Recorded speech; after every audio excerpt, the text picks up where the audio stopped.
The flagship fallacy is a cognitive bias that leads consumers to believe that a significantly more expensive product, like a flagship phone, is proportionately better than its cheaper counterparts. This fallacy is deeply rooted in the psychological concept of the hedonic treadmill, where people constantly seek more to achieve satisfaction, often conflating price with value. For instance, a person might think that a $200 phone is twice as good as a $600 one, simply because of the price difference. This perception is reinforced by marketing strategies that emphasize premium features and exclusivity. However, the reality is often different. The incremental improvements in flagship phones are rarely proportional to their price increase. A consumer might spend an extra $400 for a flagship model, only to find that the camera has a slightly better sensor and the processor is marginally faster. These improvements might not even be noticeable in everyday use. This disconnect between expectation and reality is a classic case of the confirmation bias, where people favor information that confirms their pre-existing beliefs. They focus on the marketing hype and ignore the practical limitations of these devices. Moreover, the flagship fallacy is exacerbated by social validation. People see others using high-end phones and assume that these devices are superior. This bandwagon effect is a manifestation of conformity bias, where individuals adopt the beliefs and behaviors of a group. They might not even need the advanced features of a flagship phone, but they buy it to fit in or to signal their status. This is a clear example of Veblen good phenomenon, where the demand for a product increases as its price rises, not because of its utility, but because of its exclusivity and the prestige associated with it. Ultimately, the flagship fallacy is a blend of psychological biases and marketing tactics that obscure the true value of products. It's a reminder that price does not always equate to value, and consumers should be wary of falling into this trap. Understanding these cognitive biases can help people make more informed purchasing decisions, ensuring they get the best value for their money. Consider a mid-range smartphone, say the OnePlus Nord, and a flagship like the iPhone 15 Pro Max. The Nord offers impressive capabilities, a sleek design, a powerful processor, excellent cameras, and long battery life. It runs the latest apps smoothly, captures stunning photos, and supports all your daily needs. Now, compare it to the iPhone 15 Pro Max. The differences are subtle. The flagship might have a slightly better camera, a more refined display, and marginally faster performance. But for most users, these differences are imperceptible in everyday use. This is the essence of the 90 rule. A mid-range phone does 90 of what a flagship does, but for 40 of the price. It's a principle that aligns with the concept of diminishing returns, an economic principle suggesting that after a certain point, each additional unit of input yields a smaller and smaller increment of output. The last 10 of performance is where the ego tax lives. This tax isn't about money, it's about the psychological cost of chasing perfection. Think of it like buying a luxury car for its superior engine when a standard model would suffice for daily commutes. The extra speed and prestige come at a high cost, but the practical benefits are minimal. The same applies to smartphones. The flagship's incremental improvements might make the owner feel more prestigious, but these feelings are fleeting, akin to the concept of hedonic adaptation. This is when people quickly return to their baseline level of happiness despite major positive or negative events or changes in their life. The initial thrill of owning a top-tier device fades, leaving the owner to chase the next upgrade, perpetuating the cycle of the ego tax. Moreover, the ego tax is not just about performance, it's about status. It's the desire to be seen with the latest, most expensive model. This aligns with the concept of conspicuous consumption, a term coined by sociologist Thorstein Veblen.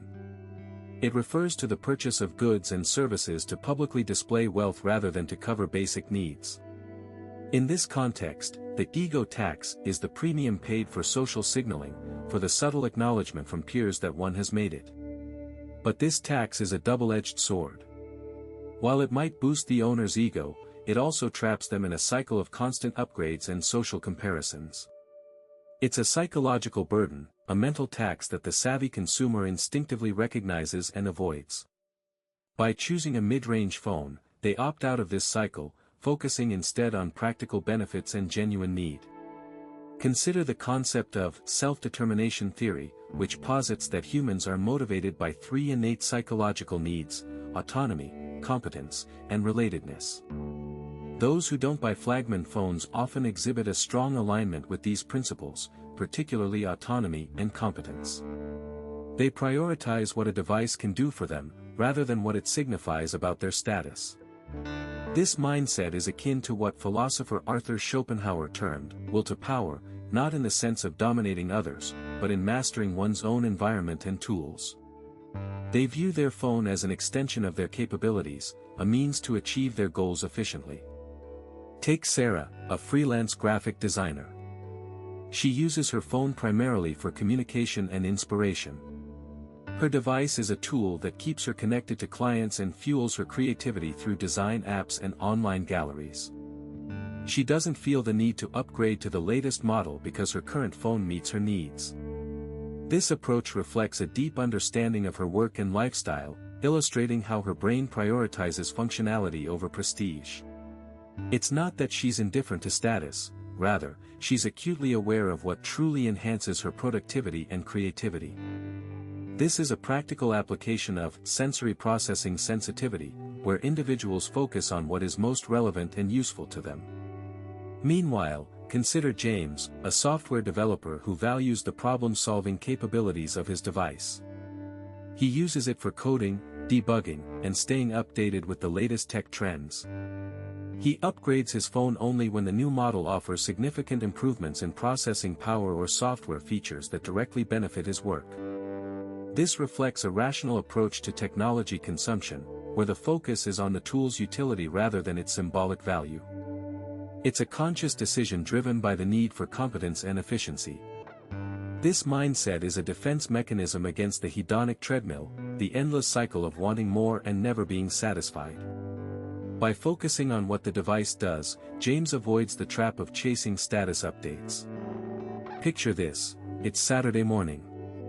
The sun is streaming through your window, and you're sipping your favorite coffee, planning your day. Meanwhile, on social media, a friend has just posted about their new flagship phone, boasting its cutting-edge features. You might feel a pang of something, a fleeting doubt, perhaps. But then, you pause and consider the reality of your choice. That $800 you didn't spend on a marginally faster screen refresh rate. It's a tangible amount, a real-world advantage. It's not about deprivation, it's about prioritization. You're not missing out, you're choosing differently. This is where the concept of opportunity cost comes into play. Economist Kenneth Arrow defined it as the cost of any activity measured in terms of the value of the next best alternative foregone. In your case, the alternative is experiences, memories, and perhaps even investments that will pay off more significantly than a slightly improved phone feature. Consider the psychological principle of hedonic adaptation, which suggests that people quickly return to a relatively stable level of happiness despite major positive or negative events. That initial thrill of a new phone wears off quickly.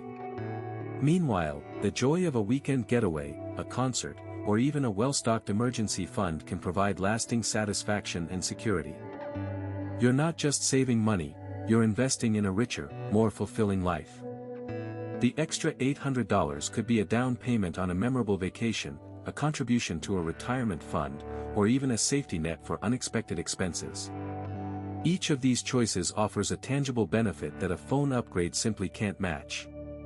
Moreover, your financial sanity is a form of self-determination, a concept rooted in self-determination theory by psychologists Deci and Ryan. It posits that people are driven by three innate psychological needs: autonomy, competence, and relatedness. By choosing where your money goes, you're exercising autonomy. You're proving your competence in managing resources wisely. And by spending on experiences or investments that matter to you, you're fostering deeper connections with others who share your values. This is not about being cheap, it's about being intentional. It's about recognizing that true wealth is not measured in the latest gadgets, but in the experiences we gather and the security we build. So, while others are chasing the next tech novelty, you're enjoying the freedom and peace of mind that comes with financial prudence and intentional living. In a world obsessed with the latest gadgets, there's a unique mindset that thrives outside the hype. It's not about being behind the times, but rather, it's about understanding a different kind of math, the math of value, of necessity, of true progress. This perspective is rooted in the psychological concept of intrinsic motivation, a component of self-determination theory, which suggests that people are driven by internal rewards, not just external pressures or trends. Consider the person who doesn't upgrade their phone every year. They're not missing out, they're making a calculated decision. They've crunched the numbers, not just the financial ones, but the ones that measure convenience, functionality, and personal satisfaction. They've weighed the marginal gains of new features against the costs of learning a new interface, the environmental impact of e-waste, and the fleeting nature of novelty. They're not resistant to change, they're practicing opportunity cost theory, where every action is a choice to forego alternatives. Their phone is not a status symbol but a tool, and they've optimized it to their needs. They're the ones who understand that true progress isn't about the latest shiny object, but about meaningful improvement. Moreover, they're often the ones who see through the smoke and mirrors of marketing. They're not swayed by sunk cost fallacies or the fear of missing out. They're the critical thinkers, the ones who ask, what problem does this solve, and, is this really an upgrade, or just a change? They're the ones who understand that sometimes, the best upgrade is not spending money at all. They're not behind the times, they're ahead in a different way. They're the ones who understand that time is a resource, too, and they're not wasting it on what Nietzsche called, the last man's endless chase for trivial pleasures. They're conserving their energy, their focus, and their money for what truly matters. They're not just users, they're thinkers, strategists, and often, the most financially savvy people in the room. They're not behind the times, they're rewriting the clock. As we've seen, those who choose not to buy the flagship phone aren't just being stingy or outdated. They're exercising a form of, a concept championed by philosophers like Henry David Thoreau, which advocates for living with less to gain more personal freedom and happiness. Their choices are a testament to their self-awareness, their understanding of what truly adds value to their lives. Perhaps you've seen this in yourself, a moment where you've chosen to step back from the relentless pursuit of the next big thing. Maybe it was a phone, or perhaps it was something else entirely. That moment of pause, of reflection, that's your intuition nudging you towards what truly matters. We'd love to hear about your experiences. Have you ever resisted the urge to upgrade, to keep up with the latest trend? What drove that decision? Share your stories with us in the comments below. Your insights could inspire others to look at their choices in a new light. And if you found this exploration valuable, stay tuned for our next deep dive. We'll be uncovering the psychology behind those who thrive on minimalism, exploring how less can truly be more. Don't forget to like, share, and subscribe to join us on this journey of self-discovery and understanding.